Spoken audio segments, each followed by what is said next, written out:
Hi தங்கமே, எல்லாருமே 5000 ரூபாய் வாங்கியாச்சா?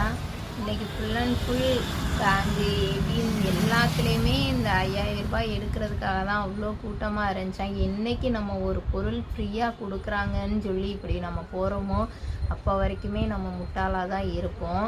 நான் உட்பட நீங்கள் எல்லாருமே அப்படி தான். என்றைக்கு ஒரு பொருள் ஃப்ரீயாக கொடுக்குறாங்கன்னா எங்களுக்கு வேண்டாம், சட்ட ஒழுங்கு நல்லா இருக்கணும், எங்கள் பிள்ளைங்கள்லாம் வருங்காலத்தில் இனிமேல் வரப்போகிற காலத்தில் எங்கள் பிள்ளைங்களுக்கு ஒரு பாதுகாப்பு வேண்டும் அப்படின்னு நம்ம என்றைக்கு நம்ம நினைக்கிறோமோ அன்றைக்கே ஃப்ரீயாக எந்த பொருளும் தேவையில்ல, சட்ட ஒழுங்கு கரெக்டாக இருந்தால் போதும், சரியான விலைவாசி எல்லாமே சரியாக இருந்தால் போதும், எங்களுக்கான ஊதியம் கரெக்டாக கிடச்சா போதும். இந்த மாதிரி விஷயங்களுக்காக நம்ம என்றைக்குமே ஒற்றுமையாக இருந்து எந்த பொருளுமே எங்களுக்கு தேவையில்லை, கவர்மெண்ட்லேருந்து எந்த பொருளுமே எங்களுக்கு ஃப்ரீயாக கொடுக்க வேண்டாம் அப்படின்னு நம்ம என்றைக்கு சொல்கிறோமோ அப்போ தான் நம்ம வாழ்க்கையிலையும் சரி எல்லாத்துலேயுமே சரி நம்ம முன்னேறுவோம். ஆல்ரெடி இந்தியா ரொம்ப கடத்தில் தான் இருக்குதுன்னு சொல்லி சொல்கிறாங்க.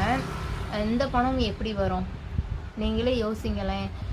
நம்ம பிள்ளைங்கள்லாம் ஸ்கூலுக்கு இந்த காலேஜ் இந்த மாதிரிலாம் தனியாக போயிட்டு வரப்போ நிறையா பேர் மிஸ்யூஸ் பண்ணுறாங்க. அந்த மாதிரிலாம் நடக்கக்கூடாது, போதைப் பொருளை ஒழிக்கணும் அப்படிலாம் சொல்லி கவர்மெண்ட்டில் சரியான ரூல்ஸ் கொண்டு வரணும்னு சொல்லி நம்ம போராடுவோம். எங்களுக்கு ஃப்ரீயாக பொருள் எதுவுமே தேவை கிடையாது, நாங்கள்லாம் இனிமேல் சேஃப்டியாக வாழணும் அப்படின்னு சொல்லி நம்ம நினைக்கணும்.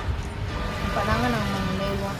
தேவையில்லாமல் அவங்க கொடுக்குறாங்க அப்படின்னு சொல்லி வாங்கிக்கிட்டு எதுக்கு? நான் ஃபஸ்ட்டு ஒரு வீடியோ போட்டிருந்தேன், எல்லாருமே போய் வாங்குன்னு, அவங்க கொடுத்துட்டாங்க, நம்ம அதை வாங்குகிறோம். இனிமேல் எங்களுக்கு எதுவுமே தேவையில்லை அப்படின்னு நம்ம சொல்லி நம்ம எல்லாருமே ஒற்றுமையாக இருந்தால் தான் நம்ம முன்னேறுவோம். அதுக்காக எனக்கு ஒருத்தர் சொல்லியிருந்தார், நீங்கள் ஸ்டாலினுக்கே ஓட்டு போடுங்க.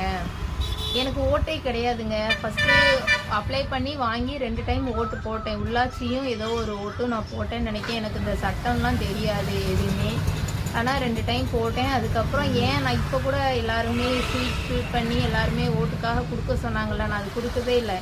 எங்கள் அம்மா நீ கொடுந்துச்சு, எனக்கு வேண்டாம்மா, எனக்கு எப்போ தோணுதோ நான் அப்போ ஓட்டு போடுறதுக்காக வாங்கிக்கிறேன் அப்படின்னு சொல்லி நான் விட்டுட்டேன். நான் என் ஓட்டுக்கு எழுதி போட போகிறதும் கிடையாது, எனக்கு அது தேவையும் இல்லை, எனக்கு அது பிடிக்கலை, எனக்கு ஓட்டே கிடையாதுன்னு ஃபஸ்ட்டு ஒரு வீடியோலேயே சொல்லியிருந்தேன். இப்போயும் சொல்கிறேன், எனக்கு ஓட்டு கிடையாது, எனக்கு இந்த கவர்மெண்ட் ஆட்சி எனக்கு எதுவுமே தெரியாது.